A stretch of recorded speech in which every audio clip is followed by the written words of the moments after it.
Hello travelers, Boardman21 here, and today we got another build for you. This one is a Swarmblade Frostbite build, and this one works pretty good. Now, sustaining yourself so that you can stay inside of Swarmblade the entire time can be a little bit tricky if there's not a whole lot of mob density, but there are ways around that, and you should be able to stay in the form 100% of the time. Against bosses and rares, you're going to get 6 rage back on every hit you do, so that will guarantee that you stay in form. So this is more of like when you're going through echoes and you're facing things like Profane Flesh, which is why I have this gameplay going through. This is one of the tougher maps where there's not a lot of small trash mobs. It's all big things that take a lot of hits, and that will take a lot of your rage away. So you kind of want to group things up, or just keep diving around until you find a rare and get all of your rage back.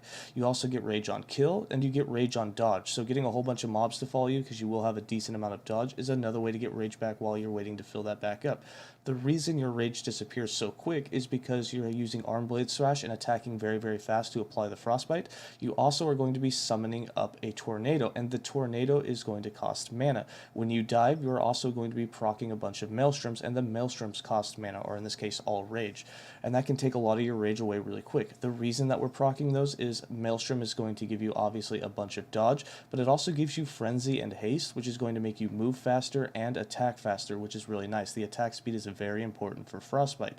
We also then have Tornado with Aspect of the Storm that's giving you move speed and attack speed, and that attack speed and move speed is also going to make you move even faster and attack even faster, which is really nice. So having those two buffs up, especially against bosses, is really nice. Against the training dummy, you can do about 200k ticks with the Frostbite damage over time, and then you'll have a Bleeding Heart, which is going to give you a whole bunch of that as leech. Maelstrom will be healing you, so there's lots of ways to heal and have your health replenished at the same time, so you're going to feel really tanky. This does take a lot of uniques, so I wouldn't try this build until you have those uniques, such as the Snowdrift Boots and Mordita's Reach and the Shackles. Some of those can be really rare. The Bleed Amulet, the Bleeding Heart, is also going to be really nice to get you to a point where you can leech a whole bunch. You won't need it, but it is very helpful to keep your life sustained, especially in Empowered plus content. Now, this game plays in 100 plus corruption, but it was very tanky even without full resist at this point, so it is possible to push it even higher. But let's go ahead and get into the skills, the interactions, and just how this build works.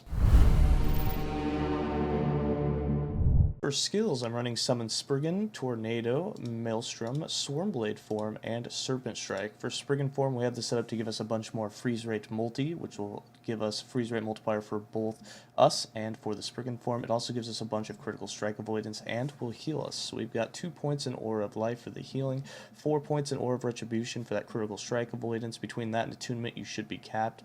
Brutal Mire for some extra hit damage for your Spriggan. If you have immobilized, stunned, or frozen enemies, we will be freezing quite a bit, so the Spriggan will do a little bit of damage for us. 2 points in Feral Sentence, 1 point in Branches of Winter to convert the Spriggan over to cold and to do Frostbite instead of poison on hit. 5 points in Frostleaf so that you get 200% freeze rate multiplier to all allies, which is really nice for us. It's a nice little boost. Then we have 3 points in Thorn Barrage and 1 point in Barbed Assault, just for some extra thorns to be fired from the Spriggan. Then for Tornado, we have this set up for mana efficiency and Aspect of the Storm, and also so it has increased duration and attaches to you to follow you everywhere that you go.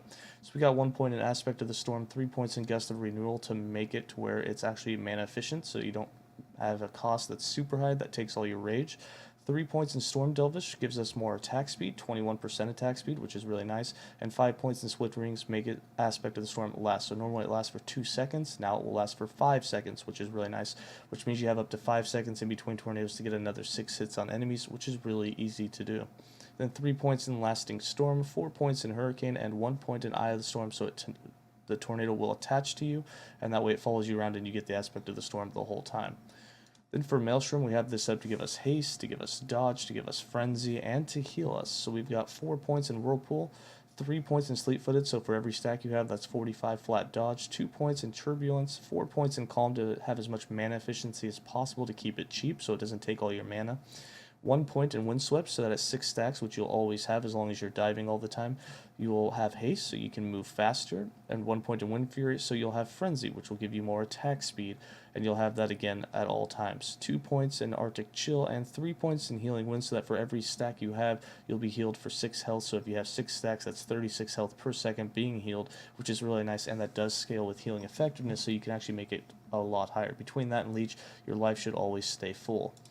Then for Swarmblade Form itself, we have 1 point in Viper's Call so that we use Serpent Strike whenever we use Armblade Slash, 3 points in Endless Pressure, so that when we hit an enemy with anything, you'll get 6 rage as long as it's a rare or a boss, and if you kill an enemy, any enemy, you'll get 6 rage. So this is how you keep your rage full for the most part. It's going to be rounding up a bunch of trash mobs and then killing them all at once for rage back, or hitting rares and bosses, which will give you a ton of rage. With how fast you attack, you can fill your rage from empty to full really, really quick. It's very unlikely you'll ever actually fall out of Swarmblade form unless you go around just killing trash mobs and don't see a rare or a boss for a really long time.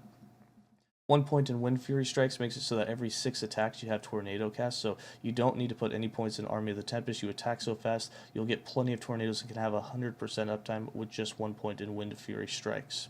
We then have 2 points in Locust Agility to unlock the 3 points in Spriggan's Fury, so that we gain 3 rage every time that we dodge an attack. This really helps against trash mobs when you're not getting a whole bunch of rage back, so you can just dodge a bunch of times and that'll keep your rage full.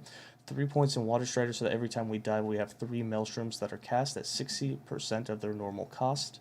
Then we've got 3 points in Wasp Flight for the extra attack speed, 2 points in Grant Colony, 1 point in Bountiful 𝐓𝐤𝐺, and 1 point in Frostbites to convert everything for the Swarmblade over to cold damage and all of your poison chance into Frostbite chance. Now again, you're probably wondering why I don't have 5 points in Fury vs. Stings. We just ran out of points, but if you have a tier 7 with +4 levels, you definitely would want to build into some of this poison chance, as that's all converted over to straight Frostbite chance and will increase your damage. But again, didn't have a lot of options. Maybe if you don't want to do the dodge, you can definitely take the 3 points out of Spriggan's Fury and just depend upon hitting rares and bosses and of course killing trash mobs, and that'll work, and you can throw those points over into Fury vs. Stings.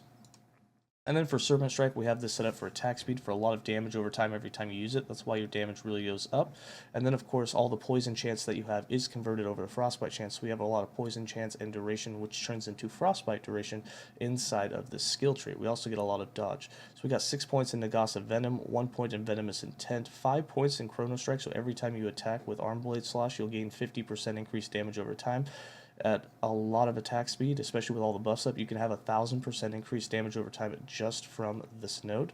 We got 1 point in Plague Bear and 4 points in Spear Flurry for 20% increased attack speed, and 3 points in Primal Reflex for that dodge rating for every time you use it. This will grant you at least 1,000 flat dodge if you're doing a ton of attacks. Once you get 1,000% damage over time, this will give you about 600 to 700 flat dodge. With increased dodge on any piece of gear, just one piece of gear with it, you're going to easily have 1,000 flat dodge, which is going to put you at about 30 to 35% dodge rating, which is really nice just from this. And then the Maelstrom stacks will obviously help you get even a little bit higher.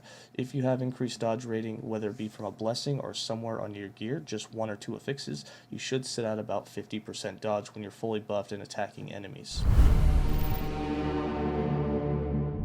For passives, we got 8 points in Natural Attunement, 7 points in Primal Strength, 5 points in Hunter's Restoration, and 5 points in Berserker, so that if we do get down to low life, we take 25% less damage. And the 100% more melee damage doesn't really matter, but that 25% DR on top of the 60% DR from Endurance is really nice to have, and will make you very, very tanky and very hard to get one-shot. For the Shaman, we have 10 points with 8 of them in Shamanic Infusion. This is going to give us that attunement and penetration, which is really nice, and then 2 points in Ancient Stones. Now, if you want to put more points in here, you can build into Windbringer and then build into Hailbringer for that freeze rate multi, but I found a lot more points were very important to have inside the Master Druid and inside of the Beastmaster. So Beastmaster has more than 22 points. For some reason it caps out at that, but we have 8 points in 𝐓𝐤𝐻 Strength, 1 point in Savagery, 1 point in Ambush, and this is going to give you that aspect of the Shark, which will give you 10% more attack speed.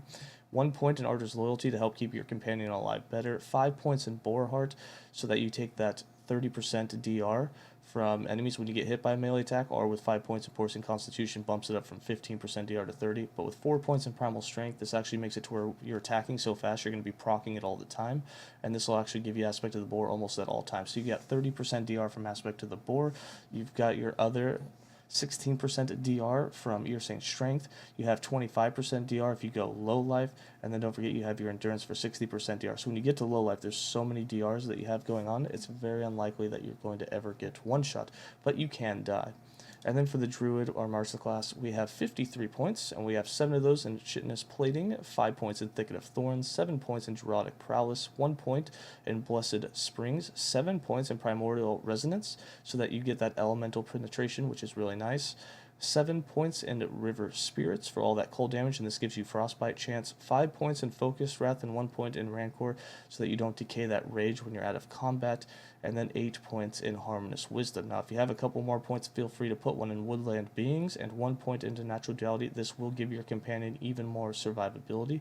You can definitely take 2 points if you want out of Primordial Resonance, because you only need 5 points for the bonus, and throw them into those two if your Spriggan is having any sort of survivability issues.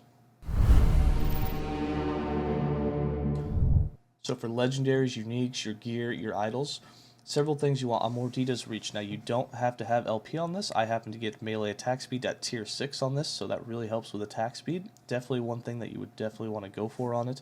Other than that, a Titan Heart, which you can put health on. You can also get increased freeze rate multiplier per stack of chill. You can try for that on it, or just more health. All of those are really good. The Snowdrift and the Shackles obviously are 2 really good things to have as well. And then for the Bleeding Heart, I have freeze rate multiplier and increased elemental damage over time. Now, unfortunately, the elemental damage over time was only a tier 2 when I got it on there, but it's still going to be really nice. The other things you could go for this is life, and you can also go for increased dodge rating, which is a good spot to get your dodge rating if you can. I was trying to put a tier 6 dodge rating onto it, but failed to get it. But the freeze rate multiplier really helps, and elemental damage over time obviously helps for Frostbite. And the leech is going to help keep you alive. The rest of your gear, for your helm, you definitely want to go with the freeze rate per stack of chill. You want as much attunement and as much health as possible, and then you also want to try and cap out your resistances. Of course, with this many uniques, it's very hard to get all of those resistances. So for the Titan Heart, feel free to try and get some on that, or if you want, you can always switch some idols over and try and get their or get exalted resistances on your gear, or try and seal them with a despair so that you can get your resistances that way. But again, we're going with the mana rings. Now, of course, other rings would be better than these. I just happen to have. Again, other ones that you would really want is going to be anything that gives you health. So if you want the vitality rings, the coral rings, those would help you. Other base types are definitely going to do more than this. The mana for the rage is nice, but the mana regen obviously does nothing for us when we are transformed.